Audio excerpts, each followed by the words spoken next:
The next concept we are taking is concept of cost of capital. Under this, I'm going to talk about number 1, determination of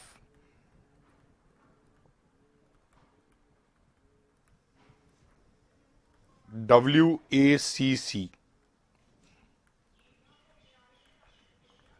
weighted average cost of capital.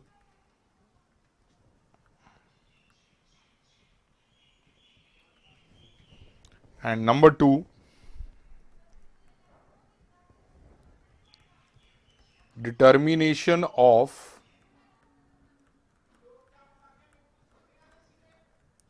cost of individual sources of finance.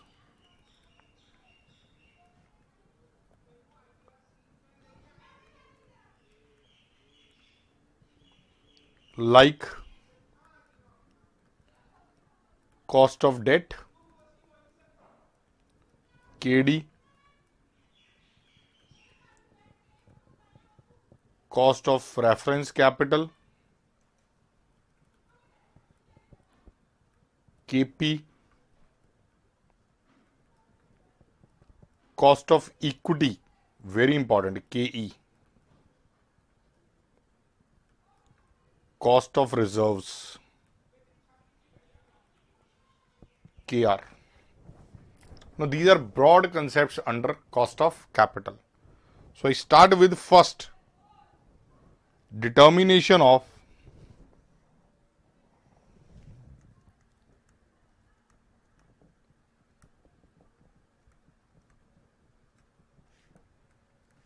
WACC, weighted average cost of capital.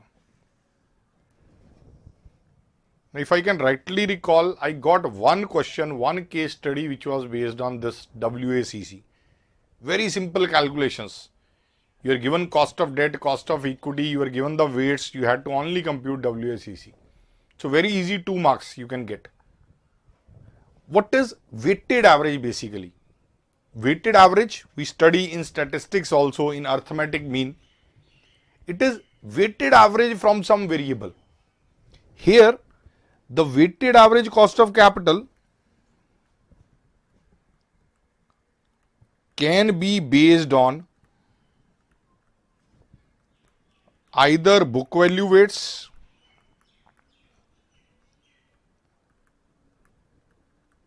or can be based on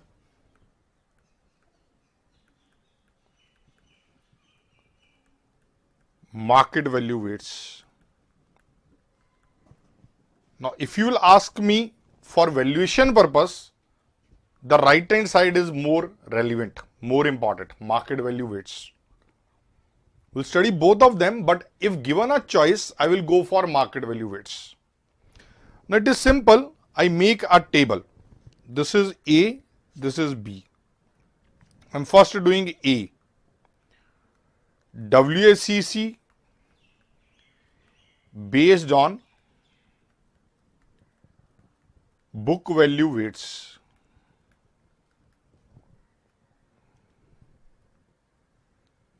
I make a table with following columns. Source of finance, cost of source, book value weight. This is X, this is W. What I will compute there? XW. Multiply X and W. Multiply X and W. What are sources of finance? Equity, share capital, reserves and surplus. Now book values, everything is having. Equity capital is having, reserve is having, everything is having. Preference share capital, if any. Debt. Debt can be number of debts. Debt 1, debt 2, debt 3. Bank loan is there. There is debenture. different category debenture, whatever. All long-term items are being covered here. Here it will be KE, cost of equity. For reserve there is KR. For preference capital KP. For debt KD. If there are number of debts, KD1, KD2, KD3, all will come. Against that, book value weight. Values from balance sheet. Total of this sigma W. Multiply and add sigma XW. Now what is WACC here? WACC will be sigma XW divided by sigma W. Sigma XW divided by sigma W. I'll take some figures just to illustrate. Let us put some figures. Just to compute what is the WACC here. Let us say we computed all the costs separately. Now in percentage I am writing here so that my answer is automatically in percentage.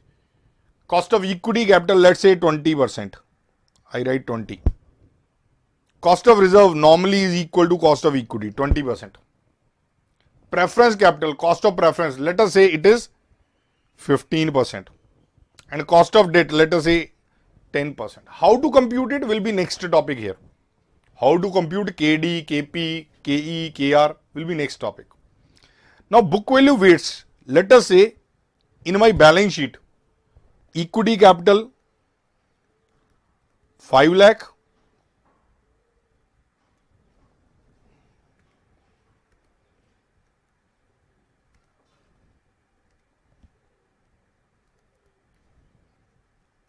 one lakh reserves, 2 lakh preference capital and 2 lakh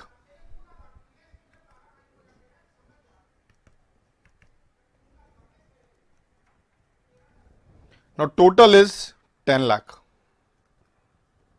Now you have to simply multiply and divide. That is what we are going to get. This is sigma W.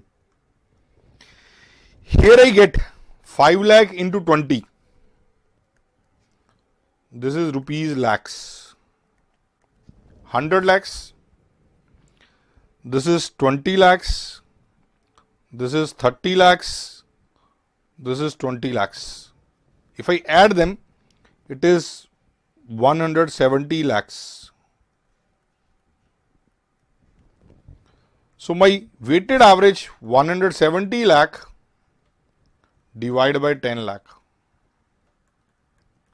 17%. Now my weighted average, you can be very sure, in averages also you study, it can never be higher than the highest cost, can never be lower than the lowest cost. It is in between because it is weighted average. 17% is WACC to be used.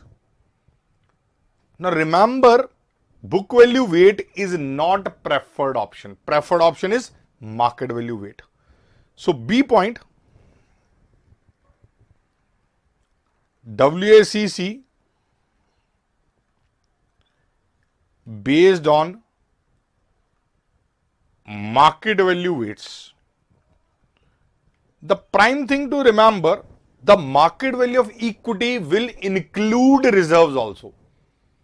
So under source of finance, reserve do not feature when we do on basis of market value weights. So source is equity capital, preference capital and debt. Reserves will never feature there. X and W.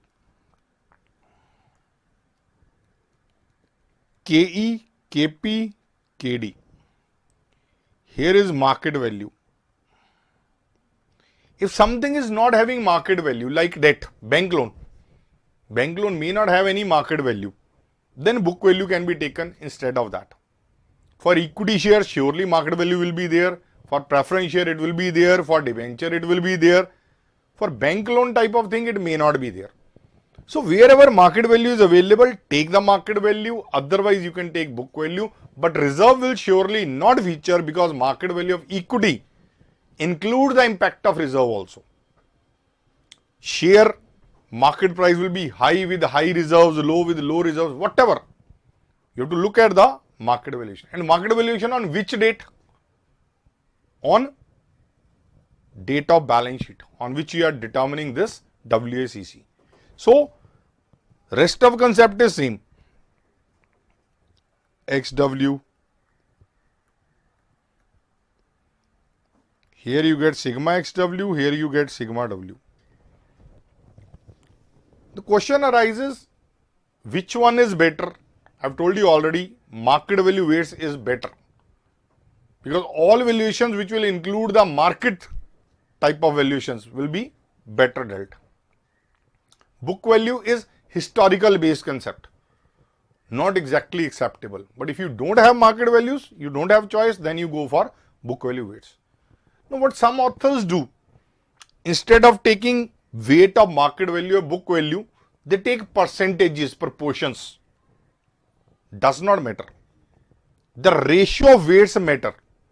Whether you take proportion or you take the exact value from balance sheet or market value exactly, answer will be same. Answer will not be different. So this is how you compute weighted average cost of capital. Next thing that comes to mind, how to calculate cost of individual sources of finance. I'll take all the four one by one. First,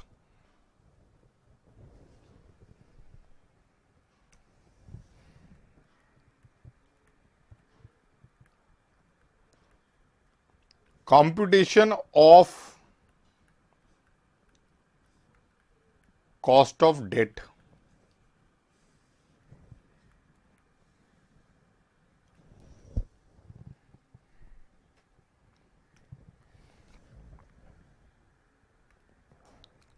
Situation 1.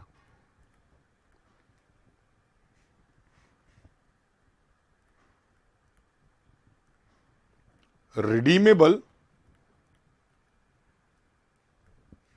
after a specified period. Redeemable after a specified period.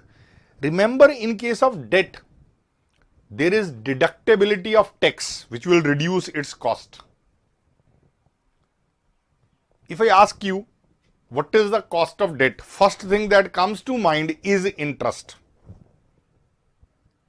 There are interest-free bonds also, zero coupon bonds. What does that indicate? Are they zero cost bond? Answer is no. There are deep discount bonds. Example of this. What happens there? 100 rupee bond I am issuing today at 20 rupees. 80 rupees discount. After 10 years, you'll get back 100 rupees. There is no interest in the 10 years. Are you getting any return as an investor? You invest 20 today, you get 100 after 10 years. 80 is as good as interest. Call it interest, call it discount on issue, or 100 rupee bond, I give you 150 after 5 years. 50 rupees premium on redemption is your income. Whatever is your income as an investor is cost to the company. They're all costs to be considered. Interest has tax deductibility. There is no such thing in case of discount on issue or premium on redemption. So there is a big formula for this which you must remember always. This is equal to annual interest bracket 1 minus tax rate plus RV minus PO divided by N whole divided by RV plus PO divided by 2. into 100 to make it percentage. What is RV? Redeemable value. What is PO? Initial net proceeds or current market price per share.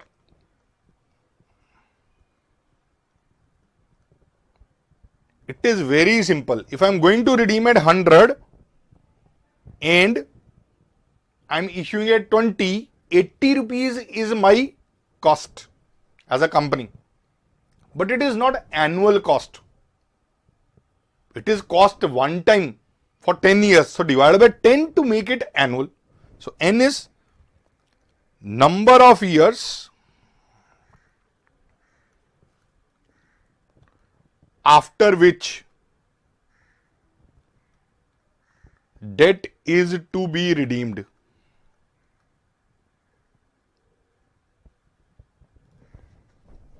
When terms of redemption are known after how many years you are going to redeem, then this formula is very effective. If redeemable value and PO are same, then obviously this formula does not hold good. Because this will, right hand side will become 0. This point will become 0 and the denominator will be PO only. PO plus PO divided by 2 will become PO. That will be second situation that we will discuss separately. So in any case, if they are redeemable after a specified period, redemption terms are known, this formula can be, this is a logical formula. Denominator is opening value PO plus closing value RV divided by 2. Average is what we are using there. So this is redemption after a specified period. Situation 2.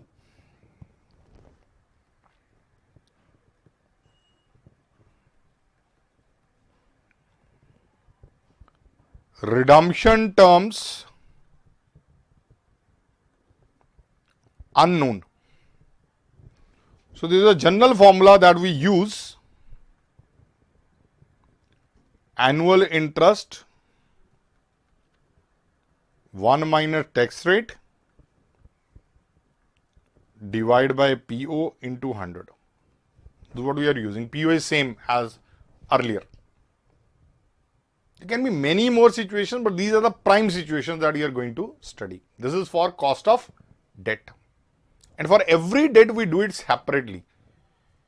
And when PO is also market value or initial proceeds are not given, it is at face value, then interest rate into 1 minus tax rate can be used.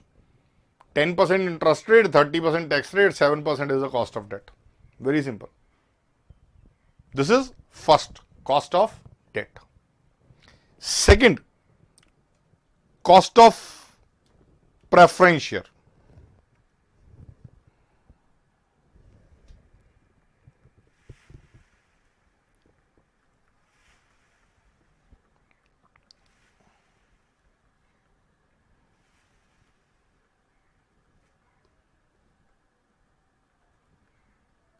Preference capital.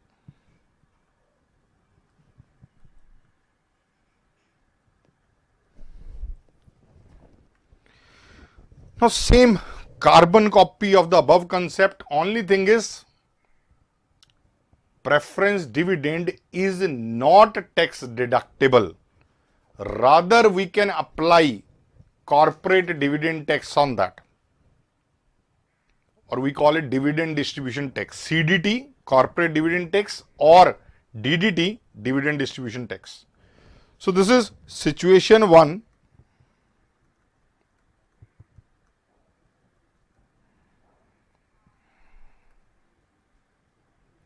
Redeemable after a specified period. Then it is again long formula. KP is equal to annual preference dividend including CDT plus RV minus PO divided by N whole divided by RV plus PO divided by 2 into 100. Into 100 to make it percentage. Situation 2.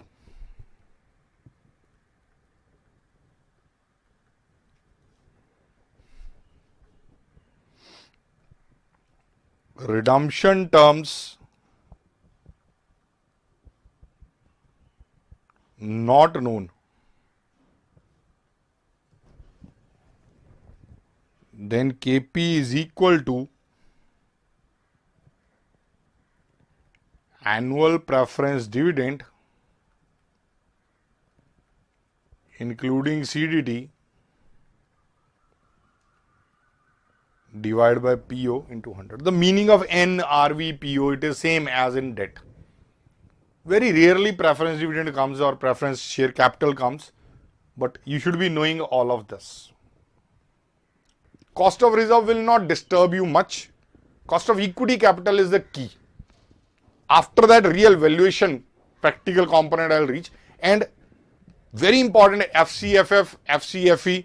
I'll explain them in detail, and along with that I'll make some practical example also which will solve in class itself. So try to be with me. Now comes the today's session in detail. Cost of equity, there are many models. Many models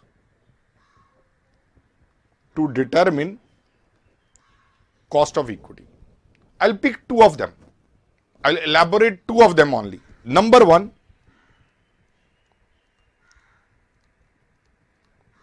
Gordon's dividend model. Number two, capital assets pricing model. Now both of these models, they are taken from some different chapters. I take them one by one. Number one, Gordon's dividend model.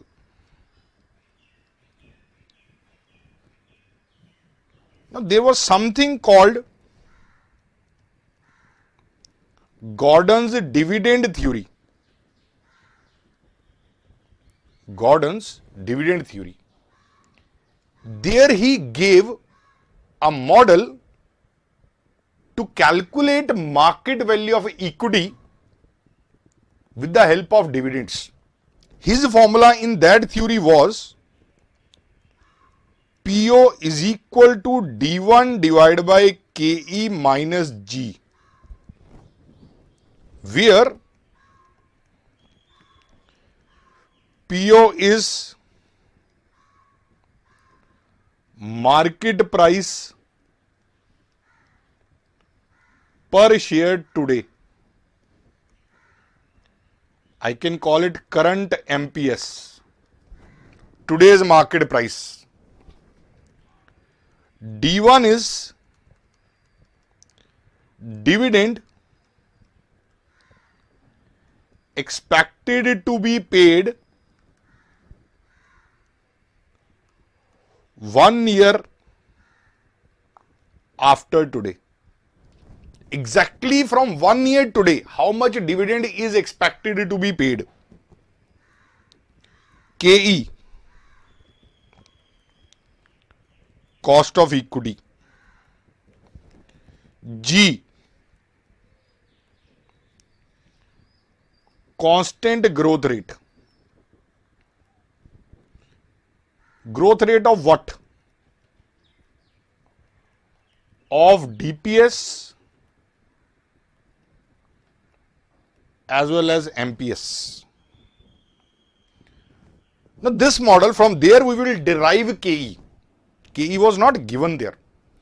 What they said, what this theory said, the impact of paying dividend on market price per share. This theory assumed a constant growth rate. It assumed that growth in dividend as well as market price per share will be only constant, will not change. Growth will be same every year. So dividend you are expecting at the end of 1 year, divide by cost of equity, minimum required rate of return for equity shareholders, minus growth rate. This gave us PO. Now from this formula, they derived KE formula. You need to remember KE formula. You need to compute cost of equity. You don't need to compute the price. What they did, PO into KE minus G is equal to D1. I am giving you derivation only for your background and understanding. It's not necessary to do it, but still, if you do it, you feel the confidence that you know the basics of this. Dividend model gave me one formula where they said if you pay dividend, there is an impact on market price per share. From that formula, we are deriving KE. So KE minus G is equal to D1 divided by PO. KE is equal to D1 divided by PO plus G. This is the key formula. This is the cost of equity formula under Gordon model. Dividend expected at the end of 1 year from today, divide by today's market price plus growth. This will be in fraction multiplied by 100 to make it a percentage. That is additional thing we always do. Multiplied by 100 to get a percentage. This is the simple formula we are going to apply for computing cost of equity. That is model number 1. I hope this one is clear. Second model. Second model, it is very famous model. Capital assets pricing model. In short, they call it CAPM. I love to have a CAPM, Chartered Accountant as Prime Minister. It's not like that. It's CAPM, Capital Asset Pricing Model. This is again derived from a different topic. It is derived from portfolio management concepts. In a different topic called portfolio management, it is derived from there. First I write formula, then I explain its intricacies. This is equal to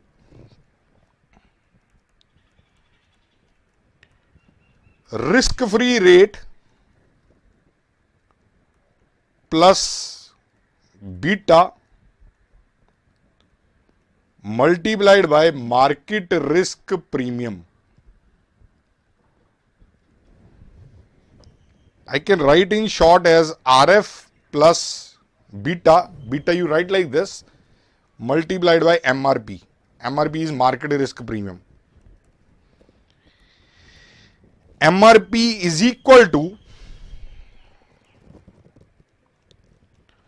return expected in market minus risk-free rate. I need to understand all the three terms in detail. MRP, beta, risk-free return. Now what is this risk-free return?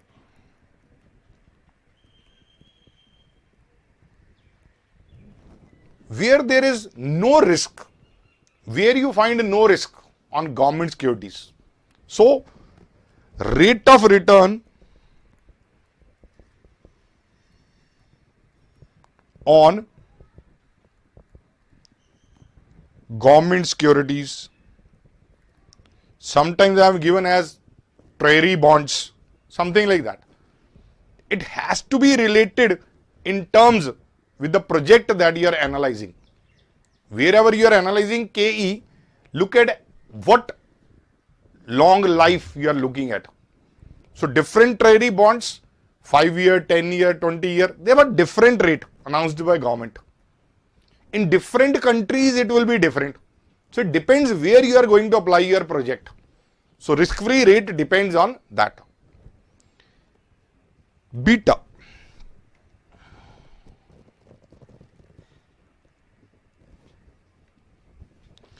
This is called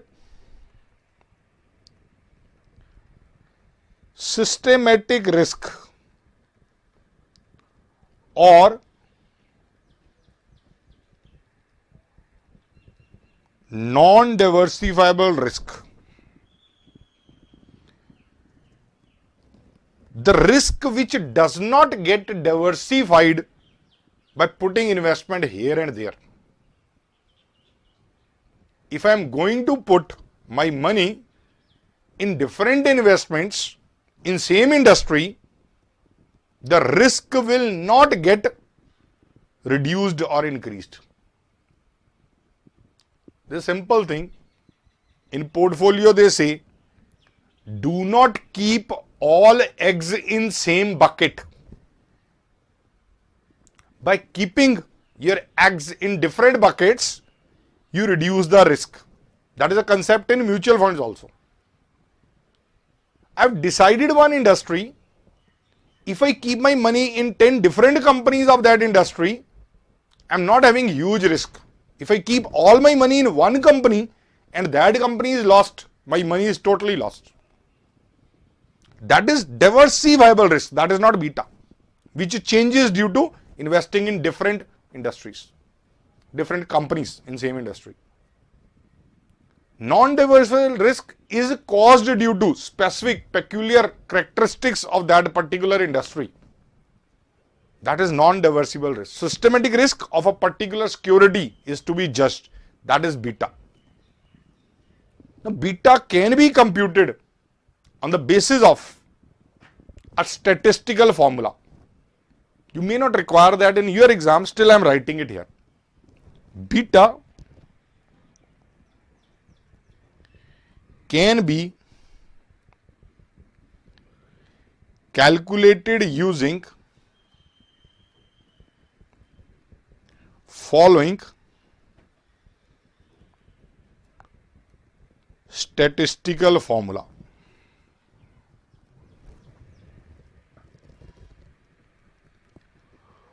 Covariance between market returns and our security returns divided by variance of market returns. It is simple. We collect the data of returns on market and returns on my security, whose beta is to be ascertained. It is simple.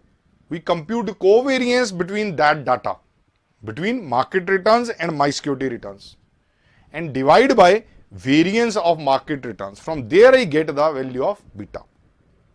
Now when beta is known, I am going to apply that in KE formula. This is the formula of KE which we are going to apply. Last thing is MRP.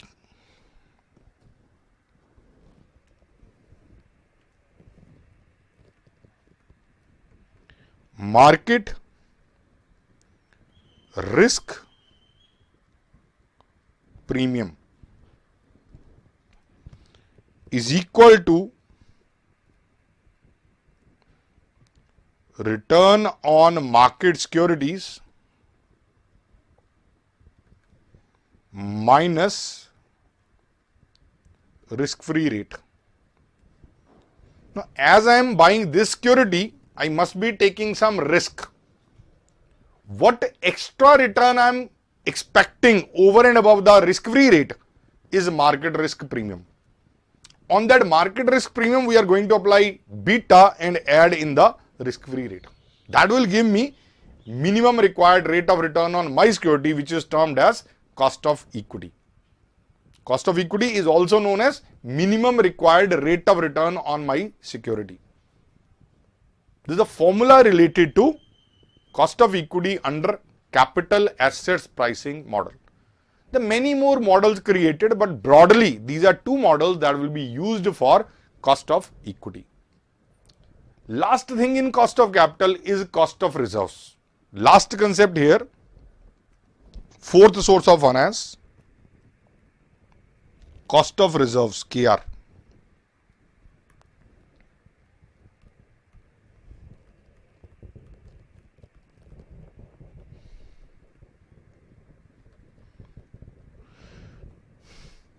Now, it will not feature when you are doing on market value basis. When you are doing on book value, only then this comes into picture.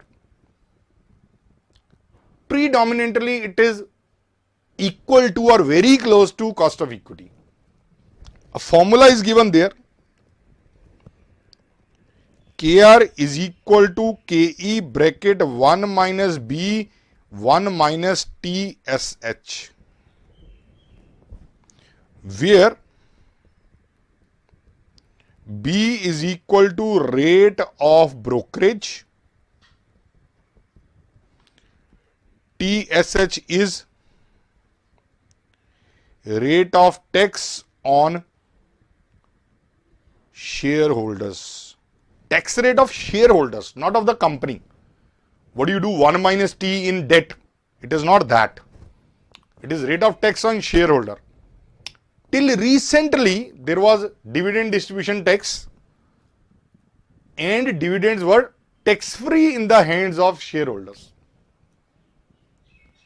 But in budget of 2020, the finance minister reintroduced the taxing in hands of shareholders and exempted from CDT. So again, this particular concept can come into picture. B is rate of brokerage and TSH is rate of tax on shareholders. In absence of B and TSH, KR equal KE.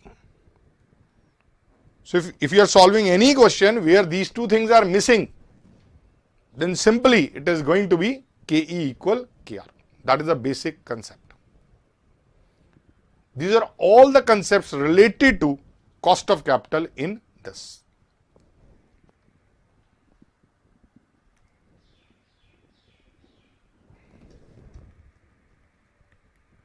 Valuation using FCFF and FCFE. I'll make a comparative statement. I'll explain steps how to compute FCFF, how to compute value of every share under FCFF technique, and how to compute the same under FCFE technique. I'll make a comparative. After that, major part of today's session will be spent on multiple ways of computing FCFF and how to reach FCFE from there. So very interesting calculations. I'll do it. First explain the steps under everything and then do a practical question on that part also. FCFF, FCFE will compute in a practical question also. I can really recall in my paper, I got one question of 2 marks in the case to calculate FCFE. So that is what made me think of how to explain it practically to you. Now, I am making a heading using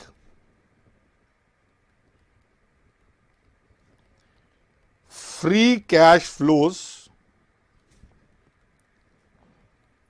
to form FCFF for valuing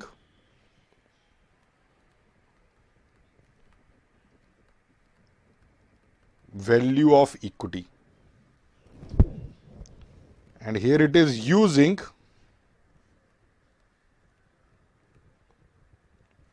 free cash flows to equity FCFE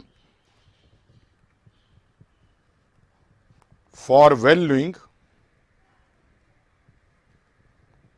value of equity. I am explaining the steps here, one by one of both of them, making them comparative so that you can understand what is the difference between the two concepts. So first, step 1.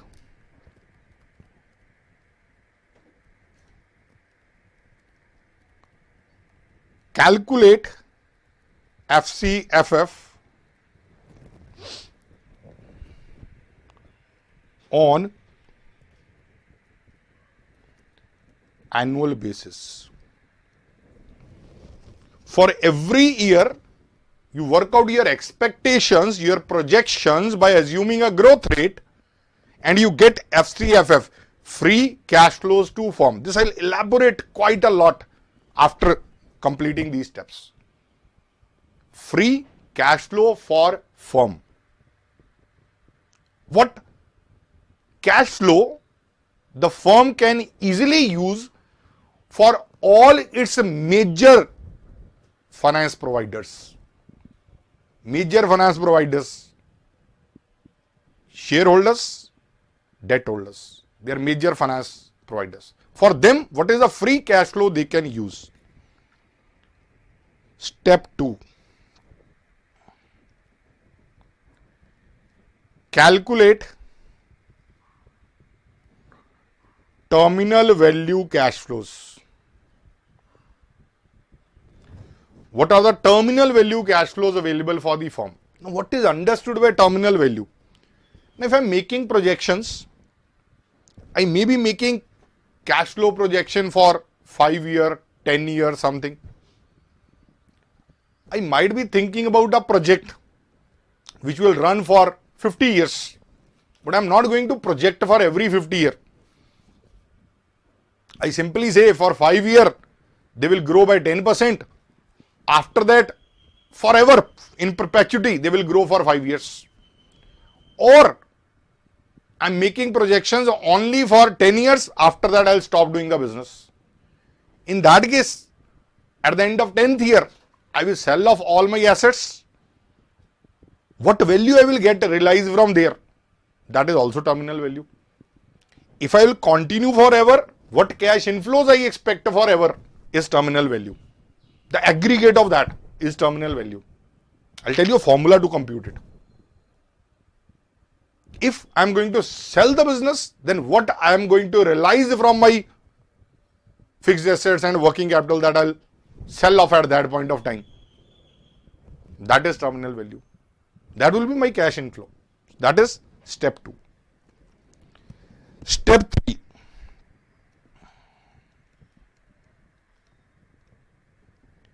Calculate WACC.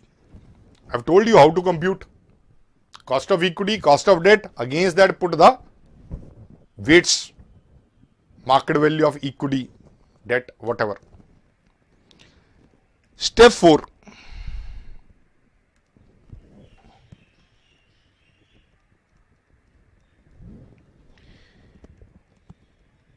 Value of firm equals present value of all cash inflows from step 1 and step 2 using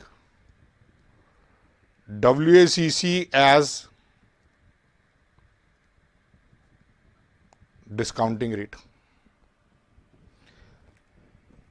The present value of the cash inflow earned in every year and terminal value using WACC as discounting factor will give me value of firm. It is aggregate of, I must use sigma here, total of present values of all cash inflows from step 1 and 2 using WACC that I computed in step 3. That will give me value of firm. But my intention is not to compute value of firm. My intention is to compute value of equity. Step 5 comes into picture. Value of equity is equal to value of firm minus value of debt.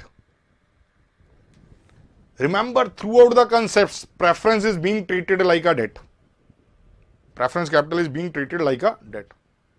If preference is not there, then obviously debt and equity are there. Value of equity is value of firm minus value of debt. That is what I intended to. If I divide by number of equity shares, I'll get market price or value of equity share, one equity share. Value per equity share may be the intention to calculate. This is step number 5. That is complete approach FCFF. I need to explain step 1 and 2 in detail. Rest of things are quite simple. I reach second method using free cash flows to equity FCFE for valuing the value of equity. Step 1.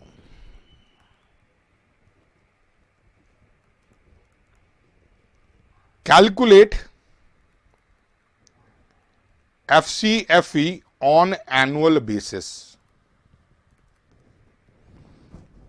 Free cash flow to equity. What is the cash flow freely available for distribution to equity shareholders? There it was to firm in first approach. Here it is to equity shareholders. So it is after deducting interest, after reducing any borrowings you will repay, any amount that you are going to repay. So it is something available for equity shareholders. That is what we are taking here. Step 2, same. Calculate terminal value cash flows. What I am expecting at the end to get, either as realizable value of assets or in perpetual continuity of business, what I am expecting to get. Step 3. Compute KE. Here discounting will be using KE, not using WACC. Step 4. Value of equity is equal to total of present value of all cash inflows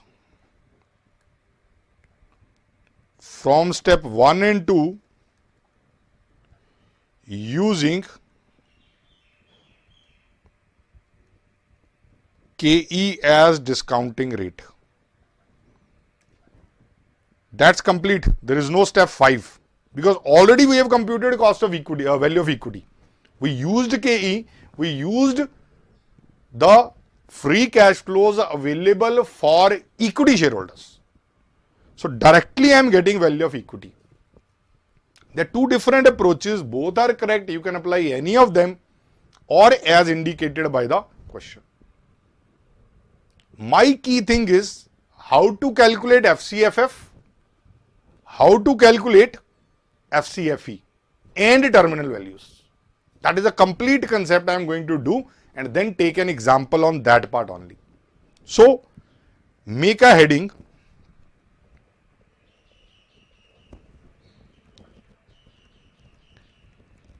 computing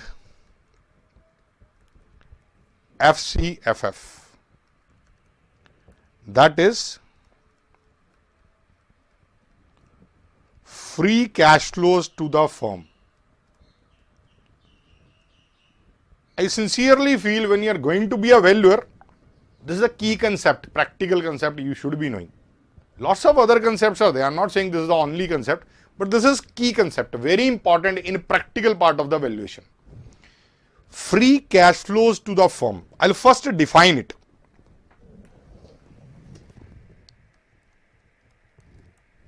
FCFF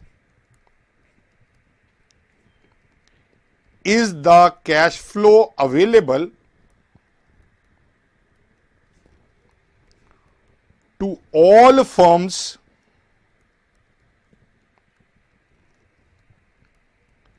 supplier of capital once they have paid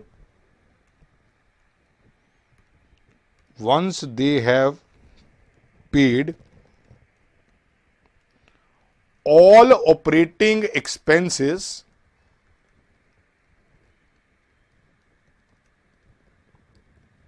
including taxes and expenditure needed to sustain firm's productive capacity. Cash flow which can be freely distributed to debt and equity shareholders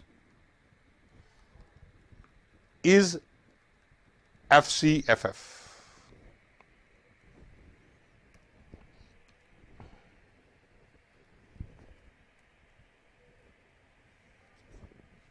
Now this is most fundamental concept that you are doing.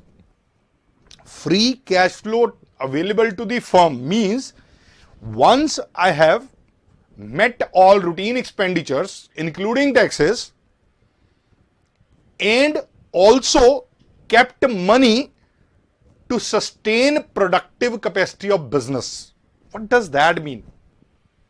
That is what annual capital expenditure I need to remain in the business. What increase in working capital I am expecting every year to grow in my business, to keep that fundamental growth, to keep that constant growth rate that I am expecting in my inflows. The inflows will not grow if you don't put money into the fixed assets and working capital. To make that growth, I have to put some money to sustain that. That is also deducted before I get the free cash flows to the firm. It is amount which is available freely with me as a company to make payment to my debenture holders and equity shareholders. What I want to pay to my debenture holders? Number one, interest, net of tax. Number two, any repayment of their debentures or whatever. What I want to pay to my equity shareholders? Dividend, bonus, any buyback I want to do. Now, money available for all this is called FCFF. Now, it's computation.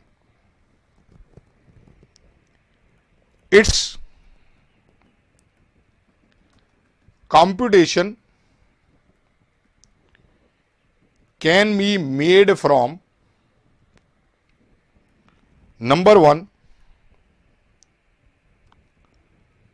sales revenue, means I'll make all income statement in front of you from sale till FCFF. I'll explain it in detail. It can be computed from net income, I call it PAT, profit after tax.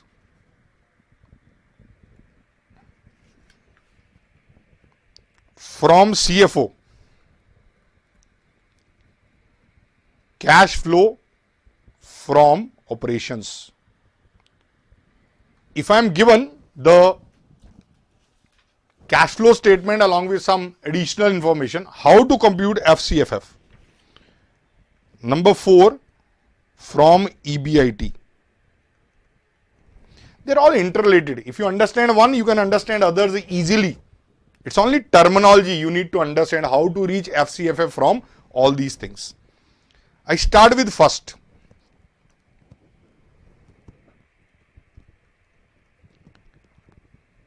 Computing FCFF from sales revenue.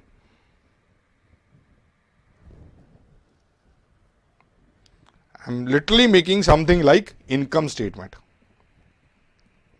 Sales less variable cost. What I normally get is called contribution, less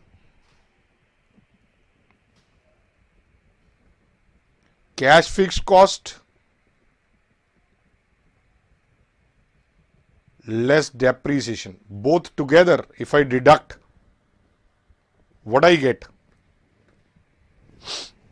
I'm getting earnings before interest and tax, EBIT. Now remember, I want to calculate earnings available for debenture holders and shareholders. So interest I should not deduct because I want to get earning before interest. If I deduct interest, later on I'll have to add back. So I don't deduct the interest. Less tax thereon.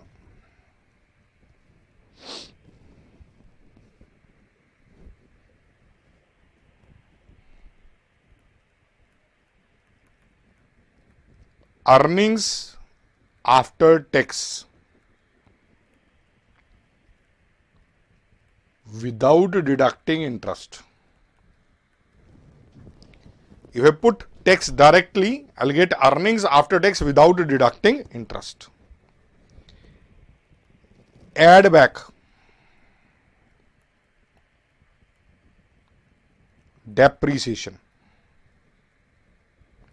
Why did I deduct depreciation earlier? Because I wanted to get tax impact on depreciation. Now depreciation is non-cash expenditure. I must add back depreciation. What I am getting is free cash flow. But this is not free cash flow available for the firm. This is annual free cash flow, but it is not freely available for the firm to spend. I must deduct more things. What I should deduct? I'll show you definition. I must deduct expenditure needed to sustain firm's productive capacity. So I must deduct this part also. I've reached other things, operating expenses, taxes I've deducted, I've got everything, cash flow I've got, but this is something to deduct now. Less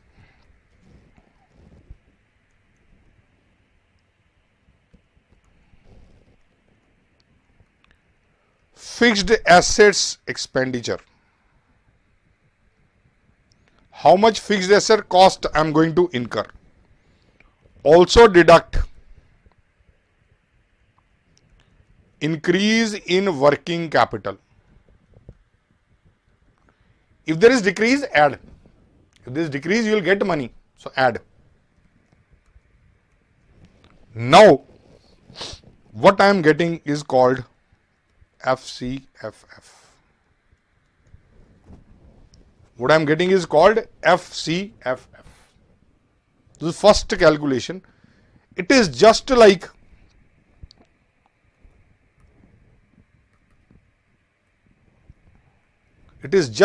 income statement. Only thing different, I did not deduct interest, and later on I deducted increase in fixed assets and increase in working capital. Whatever extra investment I am expected to do to maintain my productive capacity. That gave me FCFF. I hope this much is clear. Second,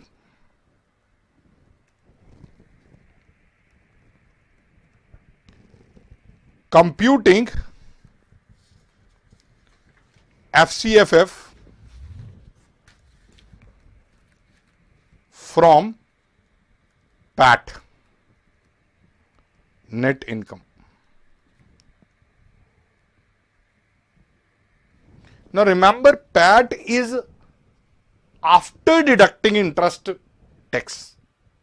We get EBIT, less interest, we get after interest, we get tax, we get after tax. So this is after interest. Remember, PAT is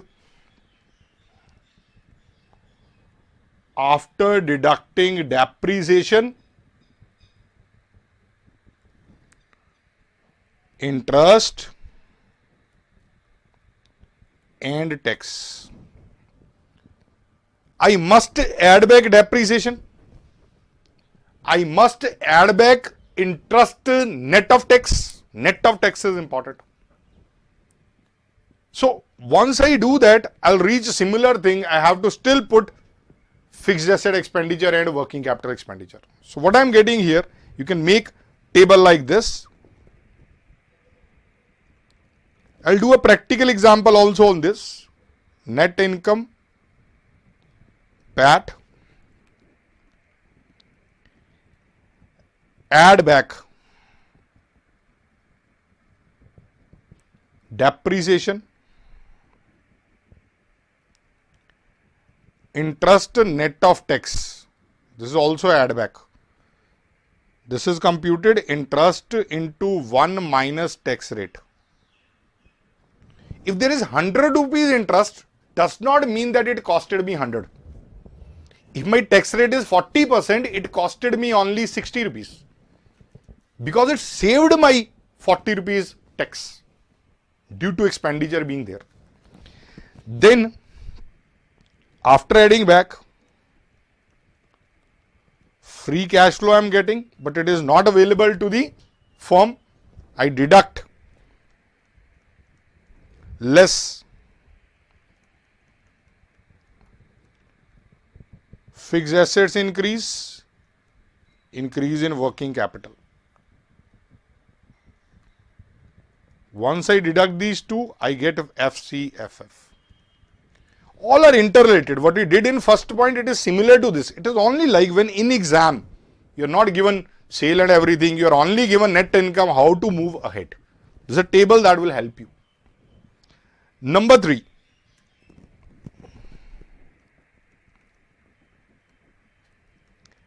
Computing FCFF from CFO.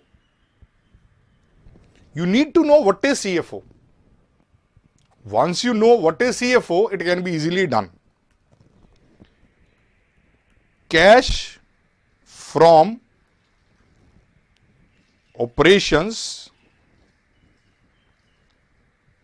is computed as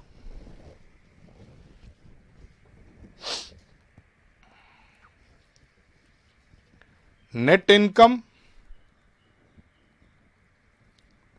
plus depreciation minus increase in working capital. So compare with above table. Depreciation added back, working capital increase added back. Rest of 2 things I will do and I will get from there. I will write CFO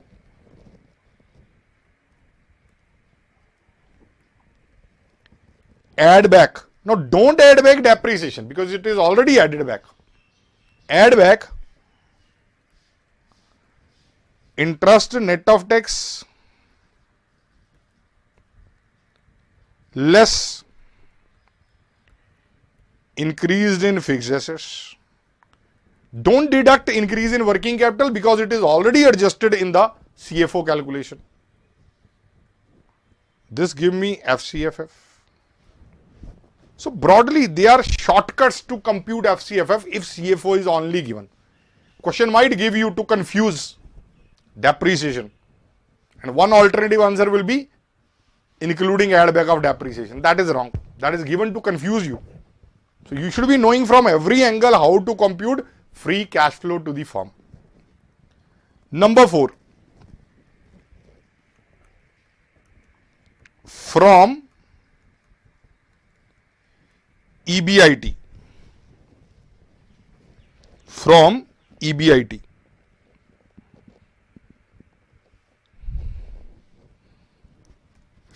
Now,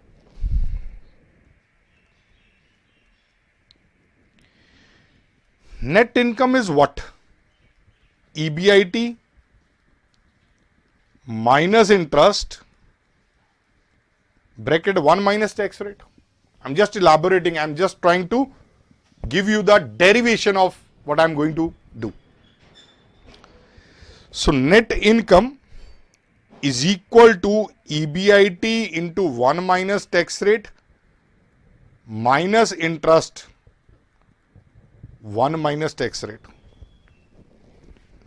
I can say net income plus interest net of tax is equal to EBIT into 1 minus tax. Now this will lead me to my derivation here. If EBIT is given,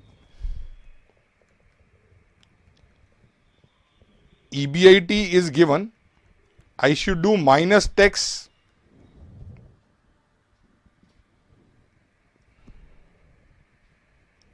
thereon.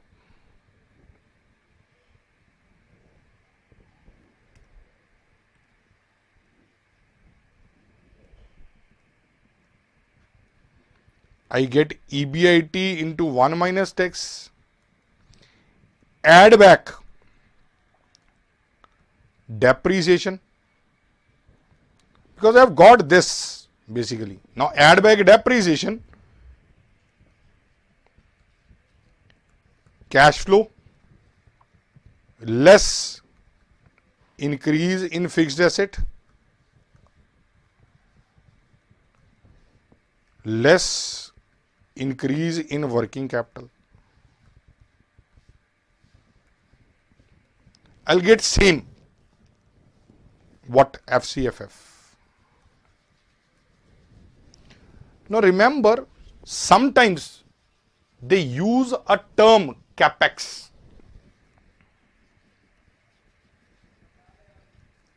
This is for net capital expenditure, and it is equal to increase in fixed assets minus depreciation.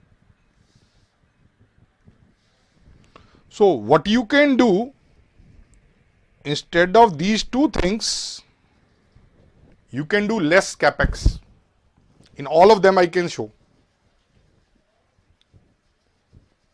Instead of fixed asset and depreciation, only deduct capex. That can work. Don't add back depreciation if you want to do it. This is fixed asset expenditure, this is depreciation. Instead of that, only less capex.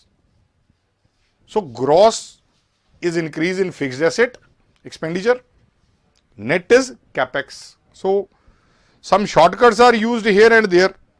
The terminology should be known to you, only then you can do the same. This is capex, increase in capex.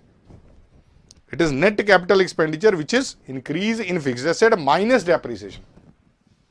But this is exception I have given you. I am going to do all the four using one example.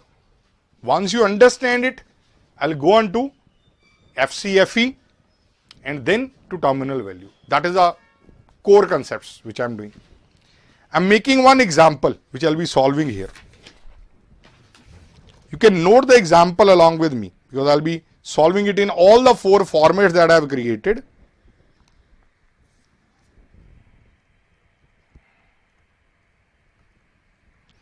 Only for 1 year I am doing. When you do really, you are projecting for 5 years, 10 years, and you are assuming some growth rate which you are applying on, and we are doing that in Excel easily. I am doing it for only 1 year. Let us say sales 10 lakh, variable cost 3 lakh,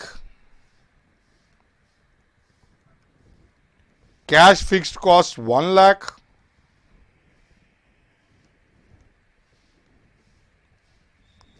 depreciation 50,000, tax rate 40%,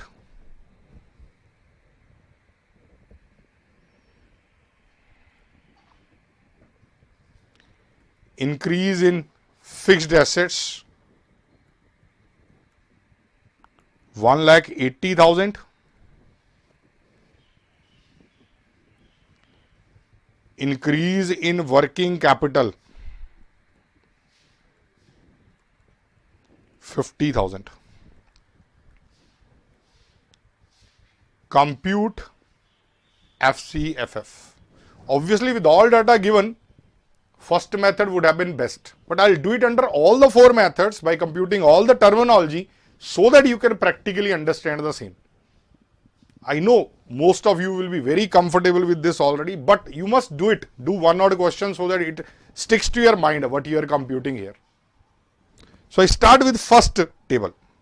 I'm doing it same. You can write it again. It's on your own sweet will, or you can put in that format only.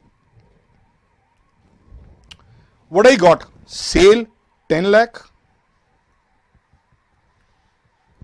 variable cost 3 lakh. If I deduct, I get 7 lakh. I had cash fixed cost 1 lakh. Depreciation 50,000. All minus I put by brackets. Once you deduct EBIT 5,50,000.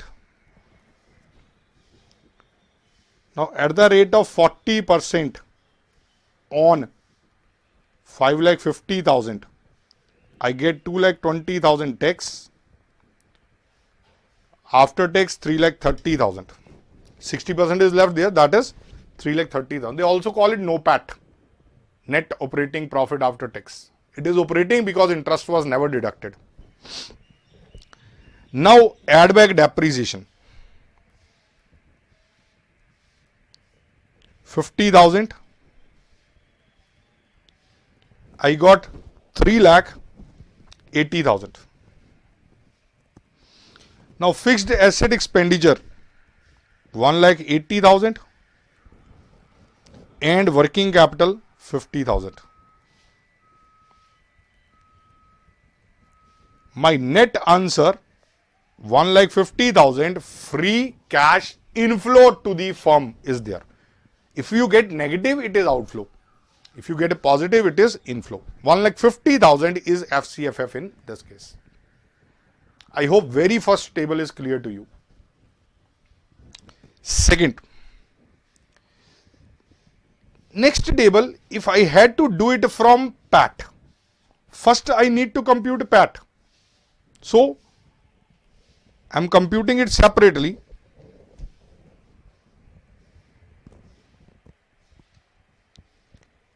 EBIT I had in earlier table, I can see 5,50,000. But minus interest I should be doing. Interest was given 50,000.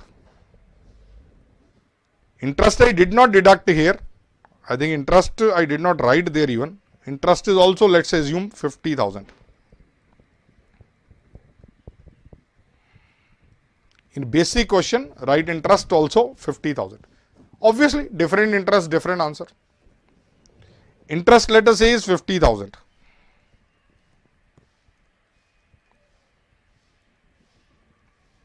Five lakh profit before tax minus 2 lakh tax.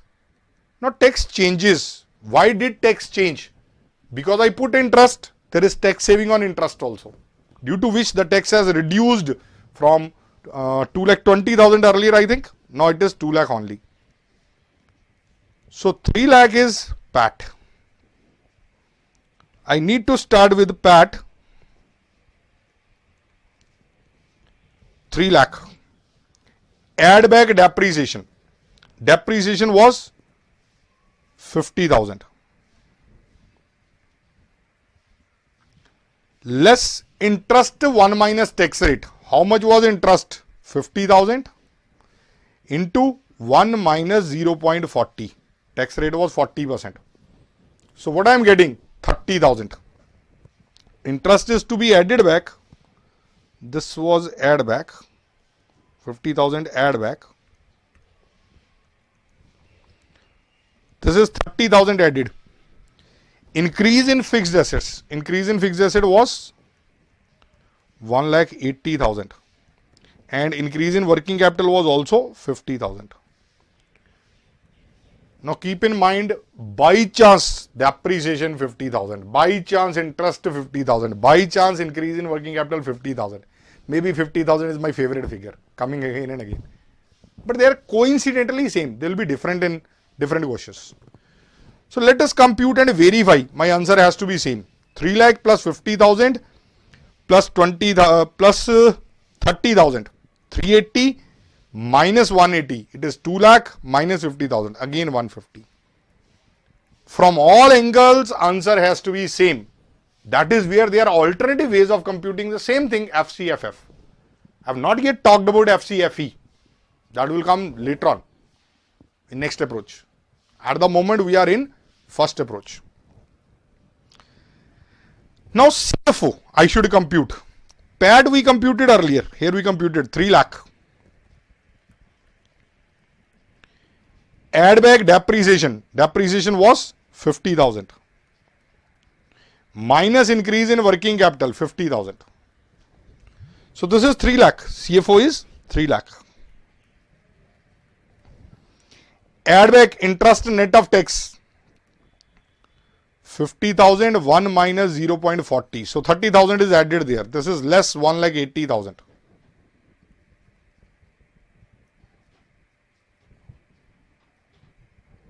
$330 minus 180, again 150. There is no trick. They are all interdependent tables made from each other. They are computed from each other. So answer will be always same. Answer is 150 again.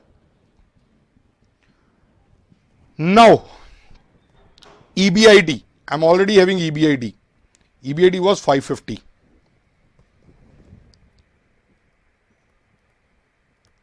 Minus tax thereon. Minus 40%. 2,20,000. Now it is tax thereon, not tax we computed after deducting interest. I get 330. Add back depreciation 50,000. I get 380. Increase in fixed asset 180. Increase in working capital. Increase in working capital is 50,000. This is 2 lakh minus 50,000, 1,50,000. You can see whatever approach you follow, your answer is 1,50,000. This is one example I wanted to tell you. I hope the concept of FCFF is very clear. Looking at second concept.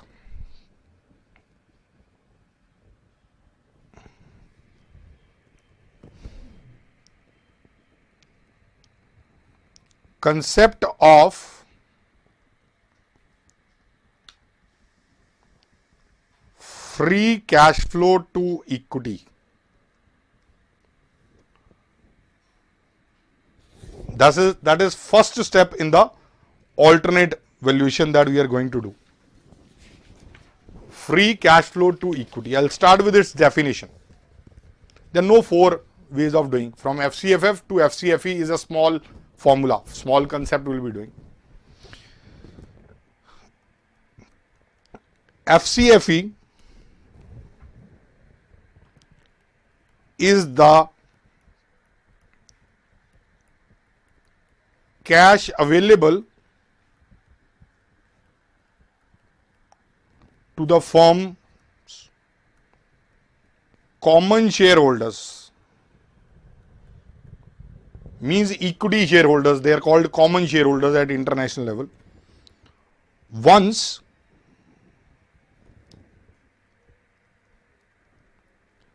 the operating expenses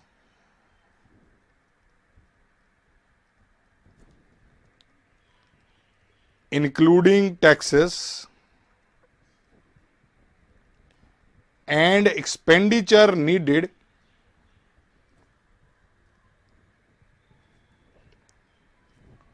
to sustain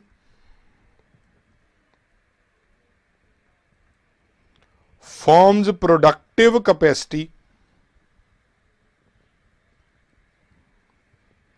and payment to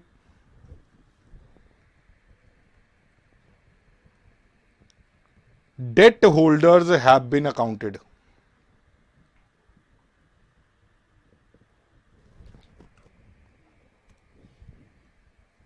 This is the new thing. First, we want to find cash available to equity shareholders after accounting for money which is paid or received from debt holders. So, very simple thing. The debt holder component we are going to do away with and we'll get the FCFE. Very simple formula.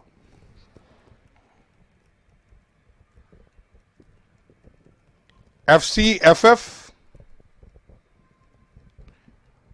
plus net borrowings minus interest net of tax. This is interest net of tax. Now, what do you understand by net borrowing?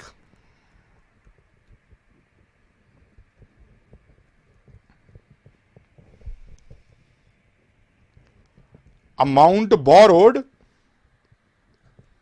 minus paid back. Any redemptions? Now, amount that you borrow will generate cash inflow. That is why you see there is a plus here. Because net is borrowed. If your payment is more than borrowing, then it will be minus, then it will be outflow. And interest you are paying, interest is your payment net of tax. That is why it is deducted. So simply in any question, you make adjustment of these two things from FCFF, you will get FCFE. So if assuming net borrowing in our example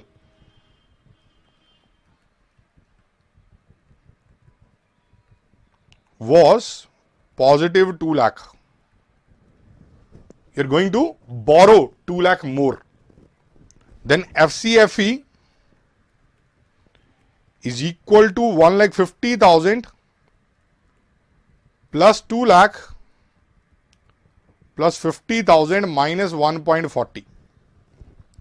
This is 1,50,000 plus 2 lakh plus 30,000. This is minus, sorry.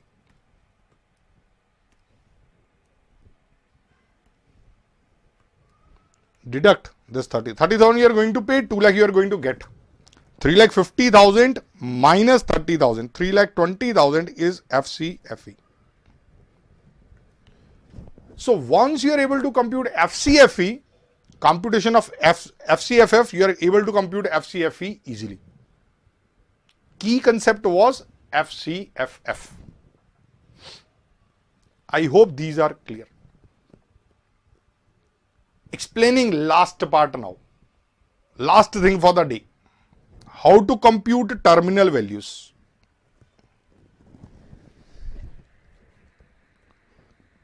Computing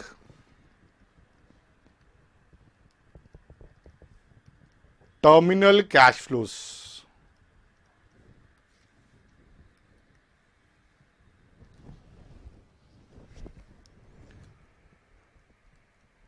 At the end of nth year, you may be having 10th year, 20th. If you are going to sell off assets, then you will project it. That will not come from this formula that I am giving. If you are going to work in perpetuity at a particular growth rate, then this will be useful. TCF is equal to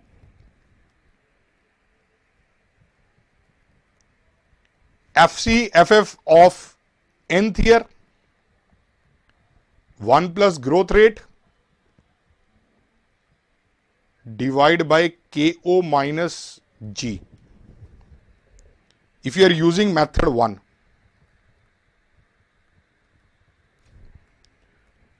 if you are using method 2,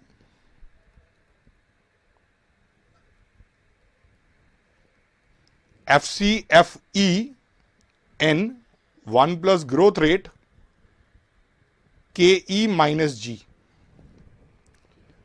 Concentrate here. This is WACC. When FCFF is there, there is WACC. When FCFE is there is KE. Is this formula to be remembered? I don't think so.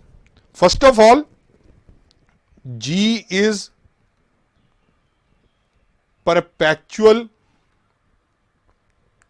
growth rate. And last year, free cash flow is considered. This formula I have told you in beginning today. I take you back to the starting of the lecture. Today's lecture. KE we did. Gordon model we did. This formula is base of that. Today's market value is dividend after 1 year divided by KE minus G. I can write it like PO is equal to D0 1 plus growth divided by KE minus G. Now, our model is not dividend model. Our model is free cash flow model. So, D0 gets replaced by FCFF. And I don't want to get value today. I want to get value after nth year. Nth year. Pn is equal to this 1 plus G divided by KE minus G. This is same formula I am using for computing terminal value. This is KO rather. FE then it is KE or FCFF, then relevant cost is WACC. KO minus G. If this is nth year, this is also nth year. This is what we are doing.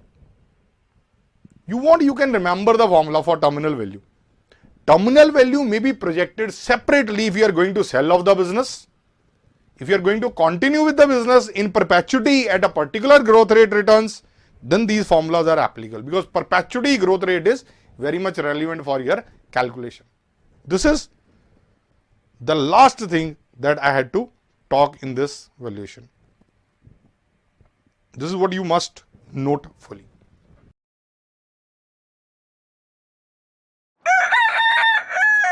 So friends, on to the second section of the day, that is reference internet materials for the day. I am telling you a particular website where you will get lots of materials. I link the specific material to today's session also. What do you have to do? You have to go to the ICI RVO website. This is www.icirvo.in. On this website, look at an icon publications. Under that, you will find three categories. All three are relevant publications. ICI RVO valuation standards. They are in syllabus, but some people say that because they are issued by a particular RVO, they are not applicable on other RVOs, so will not be asked in the exam. But believe me, international valuation standards which are applicable on them are quite similar. They are not different. You may not remember the valuation standard number, but contents are quite similar. Even international valuation standard, some part of that is in the another publication which is available there. Secondly, there is valuation professional insights. It carries some very good articles.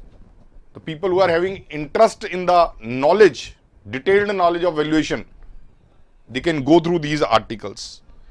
Number 3, there is technical guide on valuation. Now, what I am referring to mainly, today we did FCFF, FCEE under discounted cash flow technique.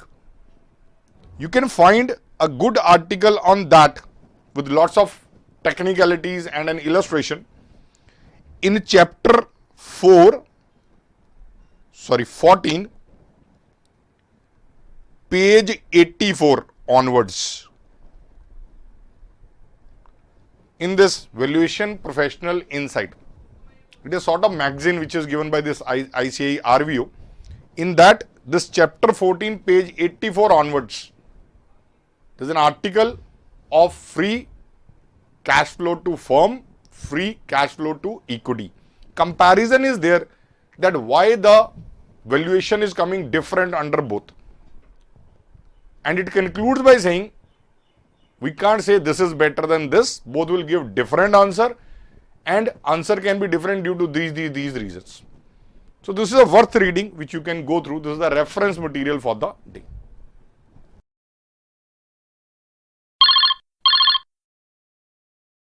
Reaching the third segment of the day, strategic tip for the day. This is one tip I can say I did not follow, but I have learned it's a very good thing to score extra 2-3 marks. This is related to the legal part of the syllabus. What I have experienced, and many others can share that also, in exam we are getting around 3-4 questions on either timelines,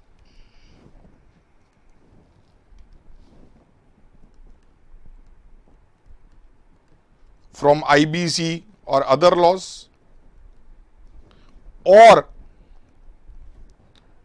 penalties on IBC or maybe Companies Act. I've seen CA final students using this tip. They make one page of various timelines, 30 days, 60 days, 90 days, 14 days, whatever it is, and one page for penalties, section wise. And they put on their cupboard. You don't want to show it to anybody, inside the cupboard you can put. And daily read it twice. Read it in the morning, read it in the evening. I think they will be on the tips. This tip is for people like me, who don't recall them easily. Those who already know it, they will score those 3-4 marks.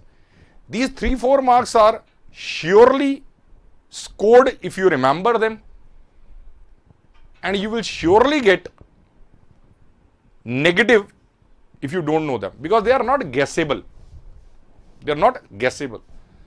Sitting in exam, once a particular penalty comes, you know the section, you know the penalty, you can easily do it. It will not take any time in the exam.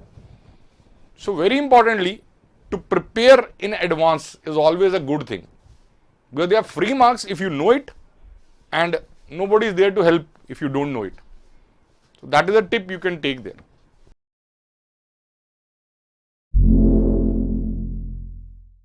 Last segment, objective type questions. It remains and it keeps getting stepmotherly treatment in my sessions, because there is no time left for this. More time has been taken in concepts. I'll share the file again with you. It carries around 50 questions. We'll share the questions today. We'll share the answers tomorrow morning, and you can check them and we can discuss whatever problems are there before the class, after the class, as you may like. So we'll continue with more in next session tomorrow.